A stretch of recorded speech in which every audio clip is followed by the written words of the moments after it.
gahom din ha, sa ilang katungdanan. Kinukunan pa namin ng pahayag ng Malacanang, kaugnay ng pahayag na ito. Sabi pa ng bise, ultimo siya ay nasa listahan ng aarestuhin niya ng ICC. Walang ganyang impormasyon mula sa ICC hanggang ngayon. Daghan kaayo ni nga naa sa listahan sa ICC. Inamin ni Sara Duterte na kasali siya sa aarestuhin sa ICC. Ayan na nga. Sabi ko mga kababayan. Sabi niya, ulitin ko. Ulitin natin Nang aarestuhin niya ng ICC. Walang ganyang impormasyon mula sa ICC hanggang ngayon. Daghan kaayo ni nga naa sa listahan sa ICC.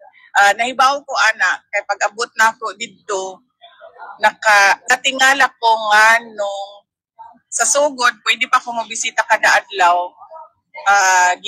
Giundang nila pagkahuman ilahan ng gina-record ang mga ginaistoryahan ni Pangulong Duterte. So, Para mga reklamong kriminal. Nako, eto na.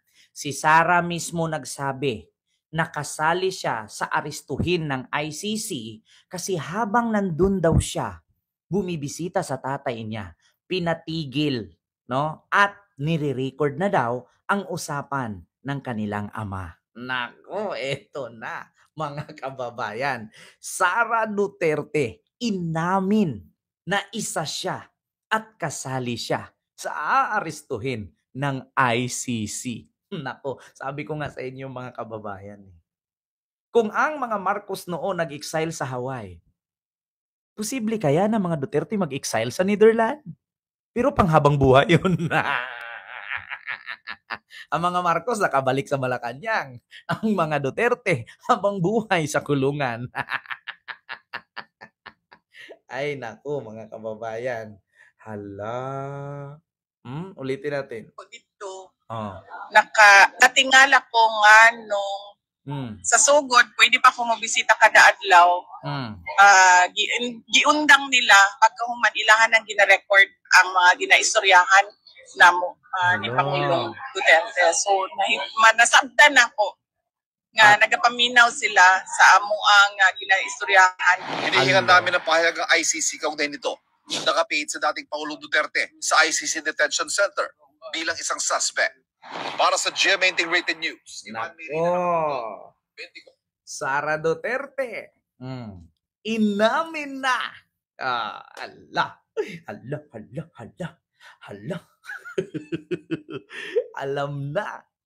Gina-record na daw ang kanilang pinag-uusapan. At pinagbawalan na daw siya sa loob. Naku, sumisikip si Inday ngayon. Hindi sikip sumisikip ang mundo niya. Naku, kasali si Inday. Ulitin natin. Ito. Ulitin natin. Dito banda yun Dito banda. Ito. Yan kaayo ni nga naa sa listahan sa ICC. Nahibaw ko kay pag-abot na ako dito, nakatingala ko nga nung sa sugod, pwede pa ko mabisita kada adlaw. Giundang nila pagkahuman ilahan ng gina-record istoryahan. So nagulat daw siya, bakit dati pwede pa daw siyang bumisita everyday. Pinatigil daw siya. Tapos yung usapan daw nila mag-ama, pina-record na.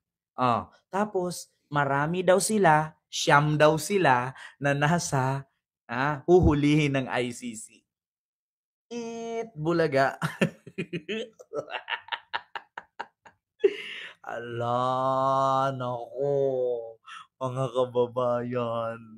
Ito na nga ang sinasabi ko Si Sara na mismo nagsabi mga kababayan. Si Sara na mismo nagsabi. Marami kami na nasa listahan ng ICC. Kasi noon ko pa yan nalaman nung nandun ako sa dahig. Malas sa buhay na to. Hindi ka man ma-impeach. Maristo ka naman. Ay, nabuang na. Apple Vlog, mega love shout out. Diba? At kay Christy Fake News, Didilis. Ayan, Sir Ken, pag-post ka na naman. Ano na naman yun? I really love watching you. John Wick, may galap shoutout. Pag makulong si Sara, tatahimik ang Pilipinas. Hindi pa rin. Yan, dapat nga, lahat ng DDS nandun ilagay eh. Para saan? Para magbuo sila ng sariling planeta. Mabuang sila eh. Oh, ito na. Ito na yung pag-asa ninyo. Ha? Ito na yung sinasabi ninyong 2028 President si Sara. Si Sara na mismo nagsabi, nakasali siya sa listahan na arestuhin ng ICC. Ay, nako. Ay, buhay. 1 oras na tayo, mga kababayan. Oh, exciting na talaga. Nako, mixed opinion. Ma'am Kalapini TV. Ayan, may galab shoutout po. Oo, Cheese Custodio kay Julia Peralta. Ayan, Asutis Page. Oo, may galab shoutout. Oo, sabi. Tignan natin. Ano na tignan, nangyari sa Canada. May maisog na naman kasali kaya sa Minalas. Oo, nako. Oo. Kaya pala panay ang paninira niya. Ay, panabla na lang kasi yan, Sir Bert Leroy. Trinidad Minosa, anong sinasabi ni Sara malakas ang PDP? Bakit laging nilalangaw ang mga rally? Di ba? Ayun, inaamin na ni Sara ha. Itim ang Munay, itapon sa West Philippine Sea. Si Aimee, ibato sa West Philippine Sea. Sabi ko nga sa inyo mga kababayan, kawawang pusit. Karma sa kanya yan kasi sobrang satanic mind. Diba? Dante Magdail, ayan, may nainis sa truth. Tignan nyo, 1 oras na tayo pero 5,000 pa rin nanonood sa atin. No? Yung iba dyan, no? Nagrereklamo pa na wala ang live.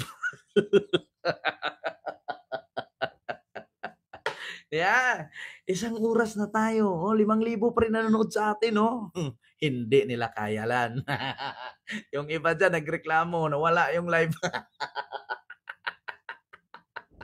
Yeah. Tignan nyo, 1 oras na tayo 5,000 pa rin, no? Yung iba dyan, kwento. Ayan, pumuputok kay ugat sa liig. Diba? Ay, malaglag pa tuloy. Diba? Ang iba dyan, puputok na yung ugat sa liig. Wala nakita kasi. Diba? Tapos ako pasisihin na wala ang live.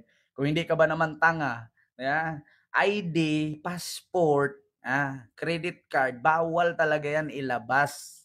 Maskin sa Facebook. Puro kasi yabang. Puro pa drama. May galab shoutout Ma'am Cathy and kay Leonida. May galab shoutout. And kay Bazillion Peralta. Nanggagalaiti na kayo. Claro TV, kumakanta na lang ng My Way, sabi ni Angelo Brazuela. Ayan, may galab shoutout po Rizaldi at kay Floranda Digia and kay Baldwin Ghost. And may galab shoutout Lani Bermudez, may galab shoutout George Madrid and kay Mark Jimenez.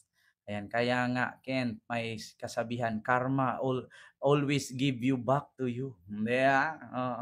I like the way you discuss. Sabi ni Ma'am Kalapini TV, maraming salamat. Uy, isubscribe po natin yung may mga YouTube channel po dyan, ha? Tulungan po natin. So, yun lang, mga kababayan, yung ating live ngayon. So, maraming salamat. 1 oras na po tayo, Sir AJ. Kaya medyo mahaba-haba po. Sir Kenry, maraming salamat. Sir Gilbert, and kay Crystal, and kay Bombi, Daldakan, and kay Ma'am Jing, Jubilin Vergara, George Madrid, and kay Damoy P. Ayan dyan sa Canada, and kay Milicia. Ayan, Marilyn Chan, and kay Ma'am Nerissa Lernstrom. May galap shoutout po in Manny Recto, Melodia Espino, ayan, and kay Lourdes Lorca. Ayan, and kay Panatiros DDS Jake. Ayan, may galab shoutout sa inyo dyan. Trinidad Minosa, anong sinasabi mong nilangaw?